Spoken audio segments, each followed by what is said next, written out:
Se você passou dos 40 e ainda não conquistou a estabilidade financeira que sempre desejou, talvez esta mensagem soe como uma provocação. Afinal, você provavelmente se dedicou por décadas, trabalhou duro, fez de tudo para melhorar sua vida, mas a sensação de que o dinheiro nunca é suficiente te acompanha. Então me diga, o problema está no mundo lá fora ou na sua forma de encarar as coisas? E se eu disser que estes 5 passos podem ser sua última chance real de transformar sua vida financeira e pessoal, você teria a coragem de ouvir até o fim? Aos 40, muitas pessoas se acomodam em uma ideia aparentemente inofensiva, mas profundamente destrutiva, a de que o destino já está traçado, que o que aconteceu até aqui definirá o futuro. Quantas vezes você se pegou pensando, já tentei tudo, comigo não funciona? Esse tipo de pensamento aprisiona, cria um ciclo vicioso, em que a própria mente se torna o maior obstáculo. A verdade é que sua mente pode ser sua maior aliada ou a muralha que o impede de seguir em frente. É como ter um jardim fértil à disposição, e em vez de plantar confiança, disciplina e coragem, você cultiva medo, dúvida e conformismo. E por que isso é tão prejudicial? Porque cada pensamento é uma semente. Ao repetir frases como já passou da hora ou não consigo mudar, você reforça barreiras mentais que se tornam cada vez mais intransponíveis. É por isso que tantas pessoas chegam aos 40 anos se sentindo presas, acreditando que não nasceram para prosperar. Mas a ciência comprova que o cérebro é maleável e, mesmo em idade mais avançada, pode ser reprogramado por meio de novos hábitos mentais. Em outras palavras, não é a sua idade que determina seu futuro, mas a qualidade das sementes que você escolhe plantar a cada dia. Um exemplo notável disso é a história de Henry Ford. Quando ele idealizou o motor V8, todos os engenheiros disseram que era impossível. Tinham argumentos técnicos, certezas racionais de que não funcionaria. Mas Ford não aceitou a limitação mental da equipe. Ele ordenou que eles perseverassem até encontrarem uma solução. E foi essa teimosia, essa capacidade de acreditar contra todas as evidências, que resultou em uma das maiores inovações da indústria automobilística. Agora, pare e reflita. Quantas vezes você desistiu porque alguém o convenceu de que não daria certo? Napoleon Hill costumava dizer que todo sucesso começa como uma imagem mental. Antes de se tornar realidade, alguém precisou acreditar, visualizar e alimentar essa ideia até que ela tomasse forma. E aqui reside um ponto crucial. Você precisa aprender a enxergar possibilidades onde hoje só vê problemas.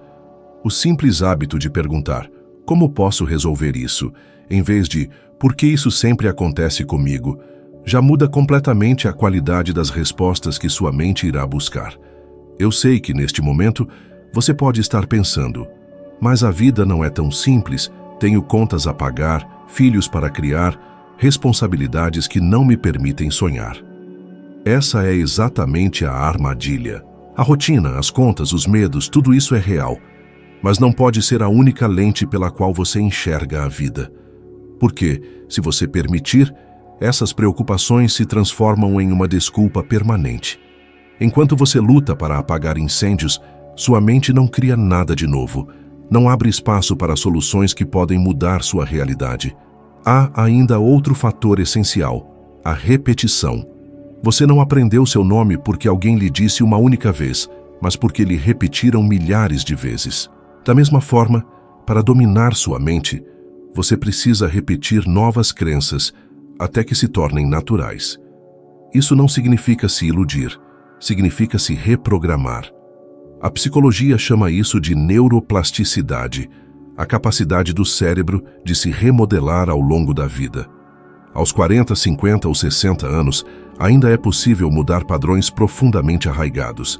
Napoleon Hill vivenciou isso na prática.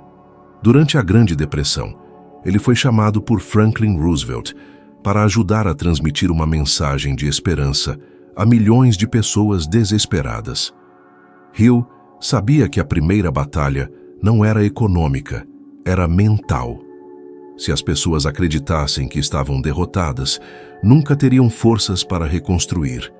E foi dessa mentalidade que surgiu o famoso discurso de Roosevelt: a única coisa a temer é o próprio medo. Essa é a prova de como a mente domina a realidade. Então, se hoje você olha para a sua vida financeira e sente frustração, entenda, não é a falta de oportunidades que o impede, mas a maneira como você as interpreta. Cada vez que você pensa, não dá mais, você fecha uma porta. Mas a cada vez que pensa, como posso transformar isso, você abre um caminho que antes era invisível. Dominar a mente não é um exercício teórico, é uma prática diária. É decidir conscientemente, plantar sementes de fé, disciplina e coragem, até que elas cresçam tanto que não haja mais espaço para as ervas daninhas da dúvida. E a grande questão é, o que você tem plantado em seu interior nos últimos anos? Porque se você chegou até aqui sem os resultados que desejava, talvez seja a hora de mudar as sementes e não de culpar o terreno. Depois dos 40, há um erro comum que aprisiona milhões de pessoas no mesmo ciclo: continuar estabelecendo metas muito pequenas. O conforto de sonhar pequeno parece seguro, mas é essa mesma segurança que sufoca qualquer chance real de prosperar. Quantas vezes você definiu uma meta apenas para pagar as contas do mês, sem pensar em construir algo que realmente mudasse sua vida? Esse tipo de objetivo o mantém vivo, mas não o faz crescer. A verdade é que metas que não causam um frio na barriga dificilmente provocam transformação. Os estudos de Edwin Locke e Gary Latham mostram que metas específicas e desafiadoras elevam o desempenho de forma consistente, muito mais do que simplesmente dizer a si mesmo, vou fazer o meu melhor. É o desconforto que desperta em você um nível de energia que de outra forma permaneceria adormecido. O problema é que, por medo de falhar, a maioria prefere não tentar. E aí está a armadilha. Fugir do medo também é fugir das grandes vitórias. Pense no caso de Thomas Edison. Foram milhares de tentativas frustradas até chegar à lâmpada elétrica. Qualquer pessoa comum teria desistido diante de tantas falhas. Mas Edison tratava cada erro como aprendizado, cada tropeço como um degrau. Se ele tivesse escolhido uma meta menor, mais confortável, talvez tivesse passado a vida apenas melhorando velas e lampiões, sem nunca mudar o curso da história. Isso mostra como uma meta grande o suficiente para assustar também é grande o suficiente para forçá-lo a evoluir. Agora veja o contrário. A Blockbuster, gigante do mercado de locação de vídeos, teve a chance de se reinventar quando a Netflix ainda engatinhava. Mas os executivos não ousaram traçar uma meta ousada de adaptação ao mundo digital. Ficaram presos no conforto dos lucros que já tinham, e você sabe o que aconteceu. A empresa desapareceu. Isso prova que a falta de ousadia também tem um preço, e muitas vezes é o mais alto de todos. Há ainda uma técnica simples que pode multiplicar suas chances de alcançar qualquer meta: transformar desejos em planos concretos. Pesquisas de Peter Gollwitzer mostram que criar intenções de implementação, ou seja, definir exatamente quando, onde e como você vai agir, aumenta significativamente a probabilidade de sucesso. Não basta dizer, vou economizar dinheiro. É preciso definir, toda sexta-feira, assim que meu salário for depositado, vou transferir 10% para a poupança antes de gastar qualquer coisa. Essa clareza que faz o cérebro trabalhar a seu favor. Existe uma verdade difícil que poucas pessoas querem encarar. Você provavelmente já sabe o que precisa fazer para mudar de vida, mas não faz. Quantas vezes você decidiu que acordaria mais cedo, economizaria dinheiro, começaria aquele projeto, cuidaria da saúde e acabou deixando para depois? A falta de disciplina é o que separa quem realiza dos que apenas sonham. E aos 40 anos, quando a rotina já está estabelecida e os hábitos estão profundamente enraizados, esse desafio se torna ainda maior. Mas é justamente nessa fase que a disciplina deixa de ser opcional e se torna a diferença entre passar o resto da vida reclamando ou finalmente conquistar o que sempre desejou. A maioria das pessoas espera estar motivada para agir, mas a motivação é como o vento, vem e vai sem avisar. Um estudo da University College London mostrou que, em média, são necessários 66 dias de repetição para que uma ação se torne um hábito automático. Isso significa que você não pode depender de inspiração momentânea. Precisa construir consistência até que o comportamento se torne parte de quem você é. É a disciplina que transforma esforço em identidade. E aqui está um ponto que muitos não percebem. Cada vez que você cede à preguiça, está se treinando para desistir. Da mesma maneira, cada vez que faz o que precisa, mesmo sem vontade, você fortalece o músculo da disciplina. É como na academia. A primeira repetição é difícil, a segunda também, mas com constância, o corpo se adapta e responde. Com a mente e os hábitos, o processo é idêntico. O mundo está cheio de talentos desperdiçados porque as pessoas não souberam manter a disciplina. Pense em Mike Tyson, que chegou ao topo do boxe muito jovem, mas por não controlar seus impulsos e hábitos autodestrutivos, perdeu não apenas sua fortuna, mas também parte de sua reputação. Isso mostra que talento sem disciplina não garante sucesso duradouro. Do outro lado, temos exemplos como o de J.K. Rowling, que escreveu Harry Potter como mãe solteira, enfrentando dificuldades financeiras, mas se dedicando diariamente à escrita, mesmo sem garantias de sucesso. A disciplina dela transformou uma ideia em um fenômeno global. Napoleon Hill sempre defendeu que a disciplina é a ponte entre o desejo e a realização. E ele mesmo comprovou isso em sua vida. Quando Andrew Carnegie o desafiou a passar 20 anos entrevistando os homens mais bem-sucedidos dos Estados Unidos, Hill não recebeu nenhum salário por isso. Ele poderia ter desistido nos primeiros meses, afinal, era um trabalho árduo, sem retorno imediato e cheio de incertezas. Mas sua disciplina em seguir em frente, mesmo diante da escassez e das críticas, foi o que permitiu o nascimento de uma das obras mais influentes da história do desenvolvimento pessoal. E a grande questão é: você controla seus hábitos ou são seus hábitos que o controlam? Aos 40 anos, muitas pessoas já se entregaram ao piloto automático.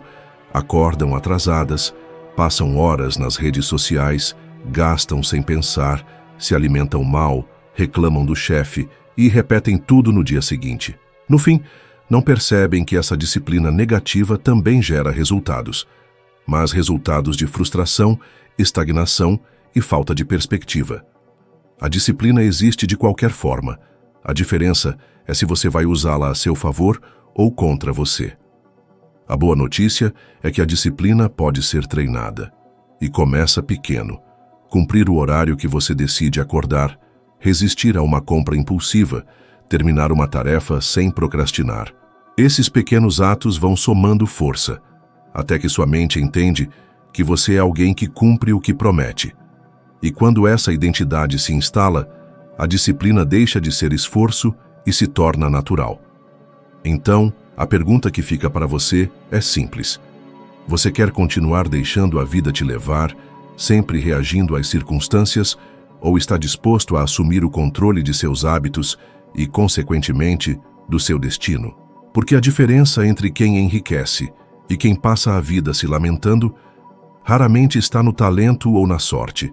Está quase sempre na disciplina silenciosa de fazer o que precisa ser feito, mesmo quando ninguém está olhando. Depois dos 40, uma armadilha perigosíssima é achar que a hora de mudar já passou, que as pessoas à sua volta não influenciam mais sua vida. Engano. Consciente ou não, você continua sendo moldado pelas vozes, atitudes e hábitos de quem convive com você. Se você passa a maior parte do tempo com gente que só reclama da economia, que diz que ficar rico é só para os sortudos, que acha que trabalhar pelo mínimo já basta, inevitavelmente você vai absorver essa visão de mundo. E sem perceber, essas ideias se infiltram na sua maneira de pensar, definindo o que você acredita ser possível para si mesmo. Por isso, Napoleon Hill tanto insistia no poder do círculo de influência. Durante mais de 20 anos entrevistando homens como Henry Ford, Thomas Edison e Alexander Graham Bell, ele percebeu que nenhum deles chegou ao topo sozinho. Todos tinham pessoas por perto que os inspiravam, os desafiavam e exigiam o melhor deles. Um ambiente de excelência não tolerava a mediocridade. Agora reflita. Quem são as 5 pessoas mais próximas a você? Elas te desafiam a crescer ou justificam sua estagnação? A ciência comprova essa influência. Um estudo publicado no New England Journal of Medicine mostrou que hábitos como obesidade, tabagismo e até mesmo comportamentos financeiros tendem a se espalhar em grupos sociais, como um vírus invisível. Se seu grupo gasta sem pensar, reclama sem agir e vive se sabotando, a chance de você adotar os mesmos padrões aumenta muito. Da mesma forma, convivendo com pessoas disciplinadas, focadas e determinadas, esse comportamento se torna natural para você também. E aqui está um ponto delicado. Muitas vezes, as pessoas mais próximas, amigos de infância, familiares, colegas de trabalho, não vão entender seu desejo de crescer. Dirão que você está sonhando alto demais, que deveria ser mais realista, mas na verdade estão projetando seus próprios medos em você. Foi exatamente o que aconteceu com Oprah Winfrey. Ela nasceu em meio à pobreza extrema, cercada por pessoas que não acreditavam em seu futuro, mas ela decidiu buscar mentores e se cercar de gente que pensava grande. O resultado? Uma carreira bilionária, construída na coragem de trocar influências negativas por vozes que acreditavam em seu potencial. Claro que não significa abandonar todos de forma fria ou arrogante, mas significa ser seletivo com quem você compartilha seus sonhos e onde investe sua energia. Significa entender que, se você quer construir riqueza e realização, precisa se conectar com pessoas que já trilharam esse caminho ou que, pelo menos, estão na mesma jornada. Um simples grupo de estudos, um mentor, um colega, alguns passos à frente, pode acelerar seu progresso de uma forma impossível sozinho. E se você acha que não tem acesso a esse tipo de círculo, lembre-se, o mundo está mais aberto do que nunca. Livros, cursos online, comunidades virtuais, palestras, tudo isso pode te conectar a mentes brilhantes. Napoleon Hill não teve acesso imediato a Andrew Carnegie. Ele começou pequeno, entrevistando pessoas da sua região, até que uma oportunidade o levou ao bilionário que mudou sua trajetória. Foi uma sequência de decisões conscientes de buscar pessoas melhores, até se tornar uma referência. Você precisa entender que energia é contagiante. Já percebeu como uma conversa com alguém extremamente motivado te deixa mais leve e com vontade de agir? E da mesma forma, já sentiu como estar com alguém negativo drena sua força em minutos? Não é coincidência. É a forma como nosso cérebro espelha os estados emocionais dos outros. E depois dos 40, você não tem mais tempo a perder absorvendo energias negativas. Chega um momento em que você percebe que leu, estudou, ouviu conselhos e até sonhou muito. Mas nada disso adiantou porque faltou o essencial, a ação. Depois dos 40, esse peso fica ainda maior, porque cada ano que passa aumenta a sensação de que o tempo está passando rápido demais. Quantas vezes você se sentiu inspirado depois de um livro, um vídeo ou uma palestra, mas no dia seguinte voltou à mesma rotina como se nada tivesse mudado? É esse abismo entre saber e fazer que mantém tantas pessoas na mediocridade. O maior erro é esperar o momento perfeito, esperar ter mais dinheiro, mais tempo, mais energia, mais segurança. Mas a verdade é que esse momento ideal nunca chega. A vida sempre terá incertezas, contas a pagar, filhos, responsabilidades, problemas inesperados. E é exatamente por isso que quem prospera aprende a agir no meio do caos, não quando tudo está alinhado. Os grandes realizadores não esperaram ter garantias. Eles começaram inseguros, sem saber tudo, até com medo. A diferença é que eles começaram. A ciência mostra que essa é a chave. Estudos da Harvard Business Review mostram que pessoas que agem rápido em uma ideia, mesmo que de forma imperfeita, aumentam muito as chances de alcançar resultados concretos, comparadas àquelas que esperam por mais clareza. Porque a ação gera informações reais, e a informação gera ajustes. Enquanto você planeja, pensa e espera, quem age já está aprendendo, corrigindo e avançando. Napoleon Hill viveu isso na pele. Quando aceitou o desafio de Andrew Carnegie para entrevistar os maiores gênios do sucesso, ele não recebeu nenhum salário. Tinha família, responsabilidades e muitas vezes enfrentou fome e dívidas para continuar sua pesquisa. Mas ele decidiu agir, mesmo sem garantia de sucesso. Essa coragem de seguir em frente, mesmo na incerteza, permitiu que décadas depois ele transformasse todo aquele conhecimento no livro Think and Grow Rich, uma obra que impactou milhões de vidas no mundo todo. Imagine se ele tivesse esperado ter segurança primeiro. Provavelmente ninguém teria ouvido falar de seu trabalho. E quando você olha para a história recente, percebe que é exatamente isso que separa quem realiza dos que ficam pelo caminho. Steve Jobs não esperou ter o escritório perfeito. Ele começou em uma garagem. Jeff Bezos não esperou o comércio eletrônico ficar popular. Ele começou vendendo livros online quando quase ninguém acreditava que aquilo teria futuro. E no outro extremo, quantos talentos se perderam porque ficaram esperando eternamente estar prontos? Quantas ideias morreram no papel porque nunca foram colocadas à prova? Por isso, o que você precisa agora não é de mais informação, mas de um passo concreto. Algo pequeno, talvez, mas real. Mandar aquele e-mail, abrir aquele negócio, cortar um gasto desnecessário, se inscrever em um curso, iniciar um projeto que você vem adiando. O tamanho da ação não importa tanto quanto o fato de agir. Porque quando você se move, mesmo que de forma imperfeita, o universo começa a se mover junto. E aqui vai uma provocação. Qual ação você poderia tomar hoje, ainda hoje, que mudaria o rumo da sua semana? Não amanhã, não depois do feriado, não quando o salário cair. Hoje, porque sua vida não muda no futuro, ela muda no instante em que você decide agir. O que vai diferenciar os próximos anos da sua história não é mais um vídeo assistido, mas a decisão de levantar da cadeira e transformar conhecimento em movimento. E se você realmente acredita que ainda tem uma chance de enriquecer e viver algo maior, essa chance só existe no exato momento em que você decide agir. Não importa se você tem 40, 50 ou 60 anos, o que vai definir seu futuro não é o tempo que passou, mas as escolhas que você decide fazer a partir de agora.